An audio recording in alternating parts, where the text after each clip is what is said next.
Jennifer, Jared, last fall, schools were first allowed to let staff carry guns in school. And this fall, we're getting a first glimpse at just how many have opted in so far. But there are still points of contention about the new law.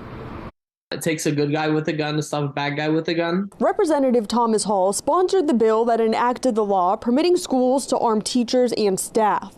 It requires armed school personnel to have 24 hours of training and 8 hours of annual requalification training minimum. If they want to go above and beyond that and do 1,000 or 2,000 hours of training, they are well in the right to do that as well. It's absolutely bare bones, is woefully inadequate, especially given the stakes involved. 46 schools and districts have submitted rosters to arm their staff and teachers. Scott DeMauro, a social studies teacher and head of Ohio's teacher union, says he is not surprised that it's so few and says they want common sense solutions to keep students and schools safe. Asking teachers to perform a dual role of primarily educating children and then on top of that serving as armed security guards with little training just doesn't seem to be a common sense solution. DeMauro says a common sense solution would be something like having a school resource officer in every building.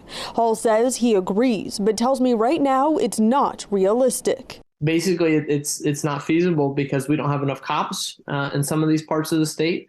And then the money part of it. Hall tells me he'd like to see a provision in the state's next budget to put school resource officers in every school, but says for now, this law can give schools, especially in rural areas where police response times are slow, more peace of mind. Kind of like another tool in the toolbox for them to use. We can't shortcut our way to safety by asking teachers to do even more when they have so much on their plates.